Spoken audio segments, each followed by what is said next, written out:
Hello, it's Annette here, and welcome to Tales of Repetition Compulsion.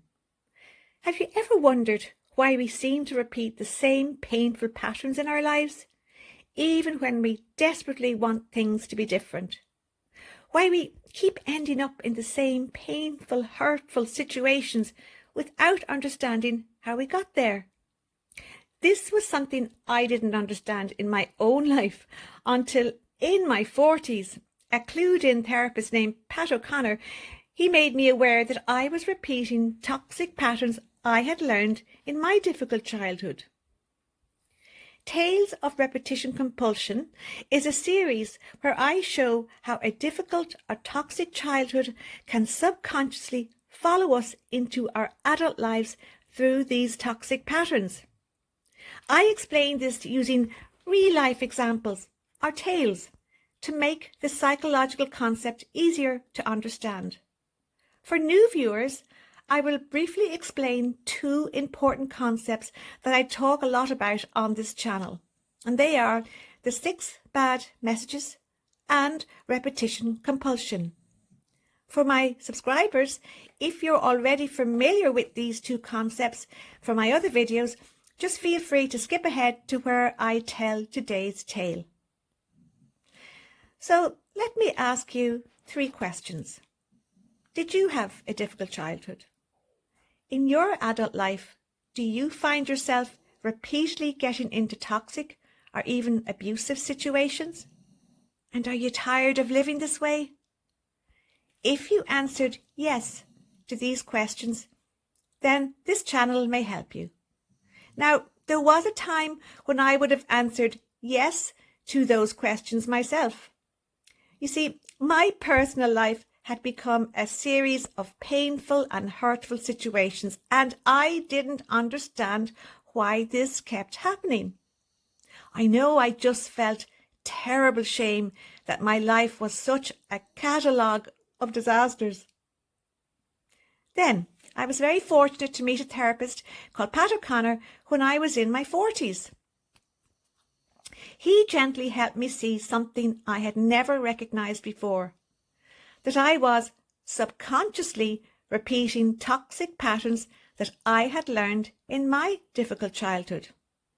Now, I had no idea I was doing this because these patterns operate at a subconscious level. So, if you think about it like this, how could I stop doing something that was harming me if I didn't even know I was doing it? Someone had to make me aware that I was doing this.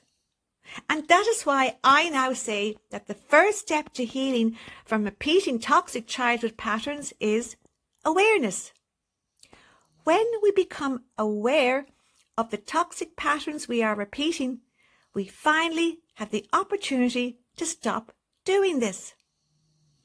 So, why do toxic childhood patterns follow us into our adult lives? Why does this happen? There are 2 main reasons. The first reason is that during a difficult childhood, we learn core beliefs about ourselves. These core beliefs become damaged. I call these damaged core beliefs the 6 bad messages, because they're not the truth about who we are. We learn them subconsciously in a toxic childhood, and sadly, they then subconsciously shape how we see ourselves and how we behave throughout our adult lives. I have a playlist on the 6 bad messages with lots of real-life examples to help explain this concept to you.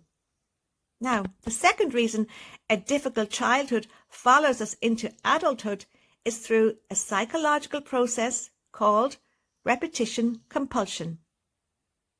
I also have a series of playlists where I show how repetition compulsion invades every area of our lives. So, what is repetition compulsion? I like to explain it as follows. Children learn what they live. What a child experiences becomes their normal. It becomes what feels familiar to them. And as adults, we are subconsciously programmed, are compelled or wired to recreate what feels normal or familiar to us, even when those situations are painful or harmful. So, if a child grows up in a toxic or abusive environment, they may later find themselves repeatedly drawn into similar situations in their adult lives. Now, this is not because they want suffering, and it is not their fault.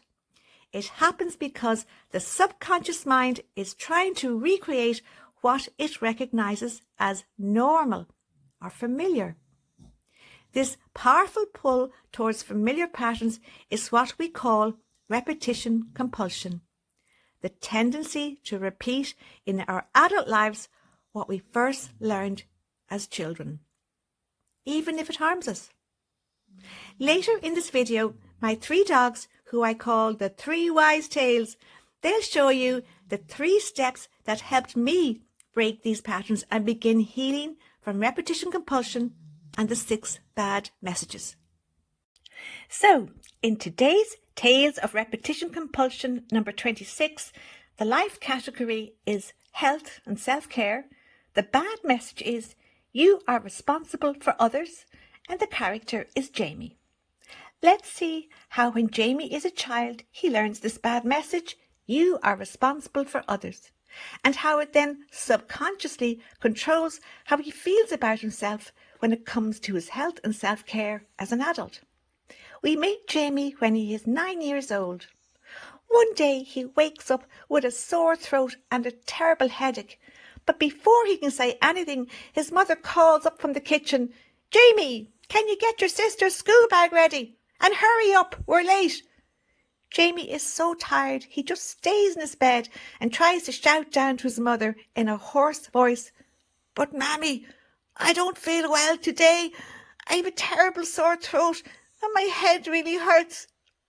So his mother comes up the stairs, stands at his bedroom door and proceeds to say, "Oh, not today, Jamie, not today. I have too much to do. Your sister has her dentist appointment and I can't deal with you being sick as well. Get your sister's school bag ready and help her get ready on time as we're running late. Come on now, get out of bed. Chip chop, get going." Poor Jamie, he's hardly able to move as his muscles ache too. So he says to his mother, "But Mammy, I'm so tired I can hardly move. My body hurts when I move. I'm so sorry. I didn't plan this, honest. I didn't think I'd be sick. I'm really sorry. I just woke up feeling awful."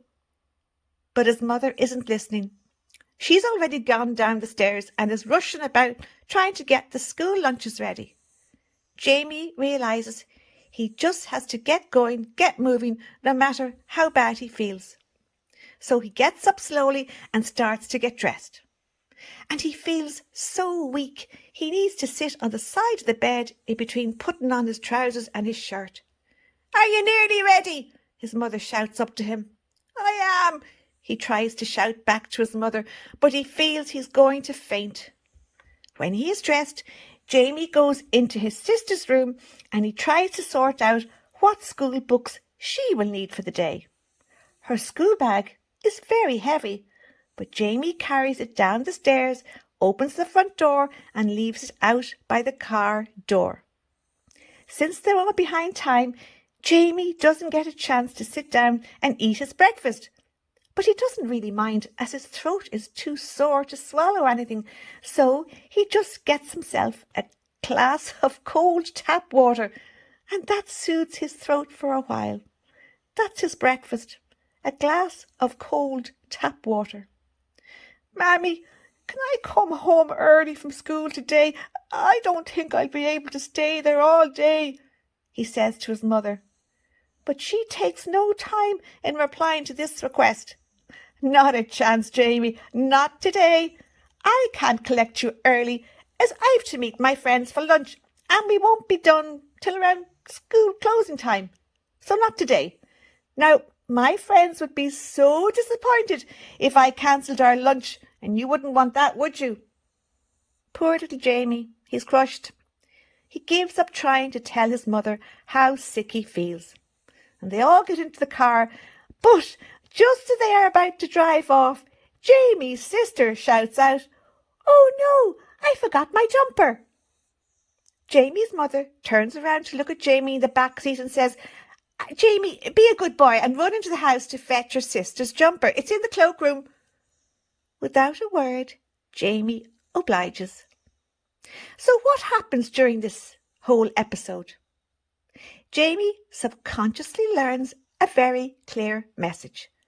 His health does not matter enough to interrupt the morning routine, and no matter how bad he feels, he still has to look after his sister, and he also has to take into account not to let down his mother's friends. This is a lot to carry for a little boy who feels so unwell, isn't it? Jamie learns the second bad message, that even when he is sick, he is still responsible for everyone else. So subconsciously, Jamie learns, my health doesn't matter. My needs upset people. And as Jamie grows up, this is what he thinks about himself. Looking after others is more important than looking after myself. Now let's fast forward to Jamie as an adult. He's 38 years old now. He has a busy job that often requires him working long hours. He doesn't always take time for breaks, so he can go for hours without eating. Sometimes he misses his lunch entirely if he's under pressure to meet a deadline. One day, when Jamie gets home after a long day at work, he feels totally wiped. He's exhausted, and so he plans to sleep for a while before dinner. But his plan to take a rest changes when he remembers that his partner needs his help preparing for an important work presentation. So instead of lying down, when Jamie gets in the door from work, he immediately starts working on her presentation, and about 3 hours later, he's still at the computer. His partner hasn't come home yet, as she texted Jamie to tell him she was meeting a friend for dinner and a chat after work. By the time his partner gets back, Jamie has finished her presentation. She is so delighted and says, "Oh, Jamie, what would I do without you? You are such a wonderful help. Thanks for doing my presentation." Jamie ends up too tired to make dinner for himself, so he decides to go to bed early after only eating a few banana sandwiches. When his partner notices that Jamie is going to bed early, she says, "Jamie, why are you heading to bed so early? I need to practice my presentation in front of you." And Jamie says, "Oh, Pet, I'm totally exhausted. I need to lie down as I've felt so tired all day." She gets upset and says, "But Jamie, I need you to stay up a bit longer so I can practice my presentation in front of you. I don't want to have to do it tomorrow with no practice, as I might end up making a mess of it." So Jamie relents and stays up for another 2 hours. He ends up not getting to bed till midnight. So nothing has changed for Jamie, has it? As a child, he subconsciously learned the second bad message, that when it comes to his health and well-being, it is more important to make sure everyone else is okay. This bad message subconsciously followed Jamie into his adult life, and this is repetition compulsion in action, where the past is replayed in the present, not because Jamie chooses it, but because the subconscious bad message, "I am responsible for others," is still controlling his behaviour, even when he feels unwell. This is what Jamie learned as a child. It became his normal, and until this is brought into Jamie's awareness, he will keep repeating what feels familiar to him, even when it hurts. And now, I'm going to hand you over to the 3 wise tales. These 3 beauties were a constant support to me when I was trying to break free from the control of the 6 bad messages and repetition compulsion. And they're still a constant support in my life. They're going to show you the 3 ways to break free from being controlled by the 6 bad messages and repetition compulsion. Hello, Petal. Hello, Blossie. Hello, Dotty. Delighted you are here. Now get to work. Hello, my name is Petal, and I am the first of the 3 wise tales. Today we're going to show you the 3 ways to break free from the control of 2 toxic hidden forces. They are the 6 bad messages and repetition compulsion. Please see the videos suggested at the end for a more detailed explanation of these 2 forces. The 2 forces of the 6 bad messages and repetition compulsion go hand in hand. They feed into each other.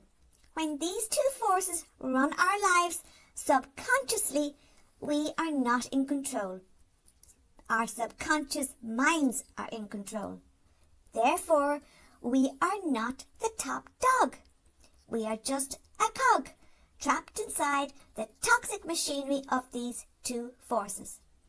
So that's why the first way to heal is awareness. Now that you are here, look at it like this, listening to this, you are already becoming aware, and this is wonderful. Awareness means you start to look at your adult patterns, realizing now for the first time that you are forced to repeat your toxic and abusive childhood situations, and again knowing for the first time that it is not your fault that you do this, so you are not to blame yourself. Awareness means you start to control what you think about yourself. You get to decide what messages you tell yourself. Do you want to feed yourself bad messages, or do you want to feed yourself good messages? The moment you become aware that you are being controlled by these 2 toxic forces, they no longer control you. You control them as you have moved them from your subconscious mind to your conscious mind. And remember, we can control what is in our conscious mind. Awareness moves you out of being a helpless cog and starts to put you in the position of top dog. Awareness opens the door to making fantastic, conscious changes in your life, and these changes will at last stop you landing yourself in toxic and abusive situations. And now I'll hand you over to Blossie. He's going to explain to you the second way to break free from the control of these 2 toxic, sinister, hidden forces. Hello, my name is Blossie, and I am the second of the 3 wise tales. I am very old, so these days I have a long white beard. But being very old doesn't just mean I have a hairy face. It also means I am very wise, and I am so happy to share this wisdom with you. Now let me tell you why the second way to heal is so important. Most people who grew up in toxic or abusive homes were never taught to trust their feelings or instincts. In fact, they were often taught the opposite. If they ever dared to speak up and give their opinion on something, or if they ever expressed how they felt about something, they were often told, "Oh, you're too sensitive," or "You're just imagining things," or "Oh, don't be so dramatic," or "Will you keep your opinions to yourself and don't make trouble?" Over time, they learned to disconnect from their feelings and their instincts, and in doing this, they disconnected from their inner warning system. And that inner warning system, your feelings and your instincts, it is your natural defense system. When you don't trust your instincts, you can't protect yourself. And when you can't protect yourself, you would be easily exploited by toxic and abusive people. That's how repetition compulsion keeps you as a cog. You keep walking back into toxic relationships. You keep tolerating mistreatment. You keep overriding the feeling that says, "This doesn't feel right. I should be away from this." But when you start to listen to your feelings and trust your instincts, everything changes. Your instincts sense danger before your thoughts even catch up. Trusting your feelings and your instincts means you start choosing safety. You start choosing yourself. You start saying no to toxic and abusive situations. And every time you listen to that inner voice, you step out of the machinery. You stop being a cog and you become the top dog. You become the boss of your life. Because top dogs protect themselves. Top dogs listen to their inner voices. Top dogs don't abandon themselves just to keep the peace. Top dogs protect themselves from toxic and abusive situations. So today, no more being a cog. Today, you start being the top dog. And now, let me hand you over to Dottie. She's going to tell you the third way to break free from the control of repetition compulsion and the 6 bad messages. Hello, my name is Dottie, and I am the third of the 3 wise tales. I am the queen of the pack. I'm the entertainer. I keep everyone happy. So I am definitely the top dog in this house. Now listen closely, because this final step is powerful. The 6 bad messages didn't come from nowhere. They came from having to survive a tough childhood. And here's the truth. The 6 bad messages are not facts. They are lies you learned. So, the third way to heal is to nip and flip the bad messages. You catch a bad message, you nip it in the bud, you don't give it airtime, you don't entertain it.